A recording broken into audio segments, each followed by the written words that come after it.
अकेली श्रद्धा और अकेली भक्ति, अंधश्रद्धा और अंधभक्ति बनते देर नहीं लगती, जिसका आज पूरे जीवन और समाज में बड़े पैमाने पर बोलबाला है। जबकि यही श्रद्धा और ऐसी ही भक्ति उत्कृष्ट ज्ञान, तर्क, समझ, सेवा, साधना, संयम, विवेक और वैराग्य का पथ पकड़कर अगर आनंद से विभूषित हो अपने चरम सीमा को प्राप्त होती है तो वो विवेकानंद बन जाती है।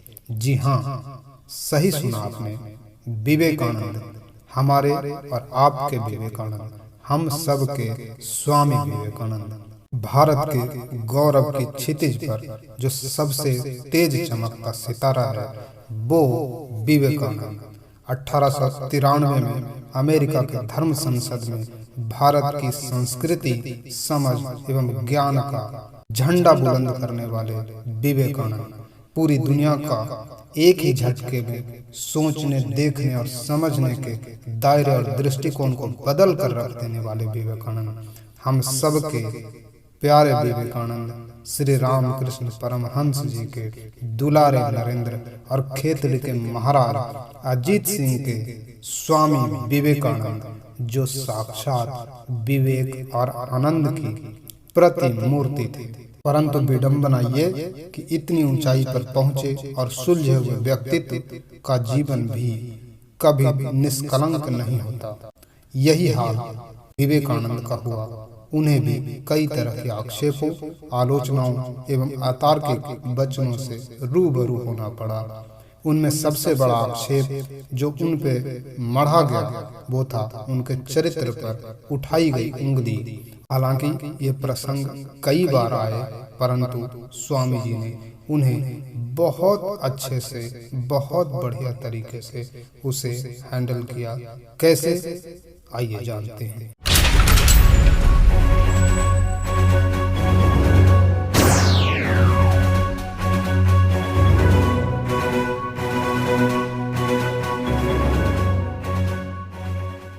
जीवन चाहे किसी साधु का हो या गृहस्थी का, उसकी शुरुआत हमेशा किसी न किसी स्त्री की गोद में होती है, जिसे वो अपनी माता मानता है, जिसे वो अपनी सहभागिनी मानता है। वो माता या वो सहभागिनी जिस किसी भी किस्म की भावना एवं सोच से ओतप्रोत होती है और जिस ढंग से बच्चे का लालन पालन करती है, उसके बच्चे या देर सवेर उसी राह पर चल पड़ते हैं। स्वामी जी की माता श्रीमती भुवनेश्वरी देवी वो बड़ी ही शालीन और भक्ति भाव वाली महिला थी, परंतु सिर्फ ऐसी भक्ति नहीं जो ऐसे ही आंख बंद करके या बिना सोचे समझे की गई हो, परंतु वो तर्क और ज्ञान की बहुत बड़ी समर्थक थी और उसको अपना आदर्श मानते हुए अपने कर्तव्य कर्मों का बढ़िया से निर्वहन करती थी, जो बाद में स्वामी जी के जीवन का अभिन्न हिस्सा साबित हुआ। ऐसी ही दूसरी महिला जो उनके काफी करीब रही वो थी माता शारदा देवी, श्री रामकृष्ण परमहंस जी की अर्धांगिनी, जो श्री रामकृष्ण परमहंस जी के शरीर छोड़ने के पश्चात स्वामी जी की सबसे बड़ी मार्गदर्शक एवं प्रेरक थी। 1893 में अमेरिका में हुए धर्म संसद में जाने से पहले जब स्वामी जी उनसे आशीर्वाद लेने आए तो बात ही बात में स्वामी जी की विलक्षणता को परखने के लिए, उनकी योग्यता को समझने के लिए माँ शारदा ने उनसे चाकू मंगवाया। ताकि देखने में ये आम लोगों के लिए एक सामान्य सी बात है कि चाकू मांगने में ऐसा क्या रखा है, परंतु स्वामी जी ने जो प्रत्युत्तर में उनको चाकू दिया तो वो माता शारदा के हृदय में उमड़ते। जब स्वामी जी ने चाकू लाकर उनकी तरफ बढ़ाया तो उन्होंने देखा कि चाकू का फलक यानी उसका धार वाला हिस्सा स्वामी जी ने अपने हाथों में पकड़ रखा है, जबकि उसकी मुट्ठी अर्थात उसका जो सेफ पार्ट है, जो पकड़ने वाला है, वो माता शारदा की तरफ था।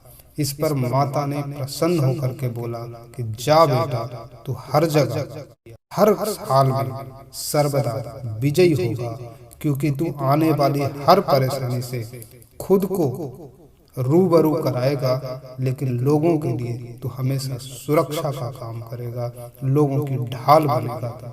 ऐसी सोच वाले की सदा विजयी होती है, और ये उन्होंने प्रत्यक्षतः साबित भी किया।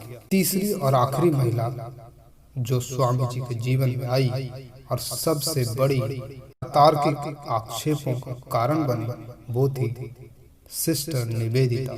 हालांकि उन आक्षेपों में कितनी सच्चाई थी वो आप बहुत जल्दी समझ लेंगे। कहते हैं आरंभ में जब सिस्टर निवेदिता स्वामी जी के पास आई थी तो वो उनके व्यक्तित्व से प्रभावित होकर उनसे विवाह की भावना से ही आई थी, जिसे उन्होंने समय पाकर उनके सामने जाहिर भी किया।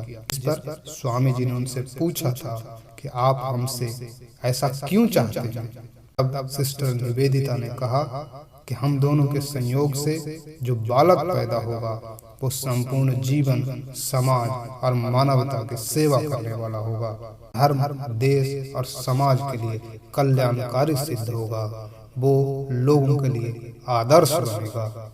इस पर स्वामी जी ने उनके सामने घुटने टेक दिए और बड़े ही विनम्र भाव से कहा, माता, आज से मैं तेरा बालक हूँ, मैं ही ये सारे कर्म करूँगा, तू आज से मुझे अपना बालक मान। ऐसी सरलता, निश्चलता, अडिगता, संयम और निष्ठा देखते ही सिस्टर निवेदिता पानी पानी हो गई। उन्हें अपनी भूल पर शर्मिंदा होना पड़ा। सिस्टर निवेदिता उनके चरणों में गिर पड़ी, अपनी भूल के लिए क्षमा मांगते हुए आजीवन उनके दिशा निर्देशों पर चलते हुए उनके संकल्प की पूर्ति में सहायक रही। आज भी उनके द्वारा लिखी गई जीवनी स्वामी विवेकानंद की सबसे प्रामाणिक जीवनी मानी जाती है। नोबेल विजेता रविंद्रनाथ टैगोर ने एक फ्रेंच नोबेल विजेता रोमाइन रोलैंड से बोला था कि अगर आप भारत को समझना चाहते हैं तो आप विवेकानंद को पढ़िए, जिनमें कोई निगेटिविटी नहीं है, अगर उनमें है तो सिर्फ और सिर्फ पॉजिटिविटी ही है।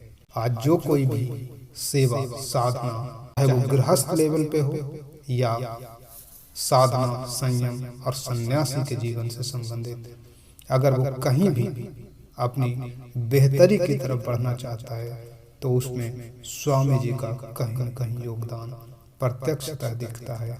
हम अगर उनकी शिक्षाओं पर, उनकी कही बातों पर चलने को तैयार हो तो मुझे लगता है कि शीघ्र ही हम भी इसी संकल्प के साथ आज हम आपसे विदा लेते हैं। जीवन फिर दोबारा ऐसे ही किसी मुद्दे के साथ मिलेंगे। तब तक के लिए बहुत बहुत नमस्कार, धन्यवाद। जीते जी कर। लेकिन जाने से पहले आपसे गुजारिश करते हैं कि अगर आपको ये अच्छा लगा है तो इसे लाइक और सब्सक्राइब जरूर करें।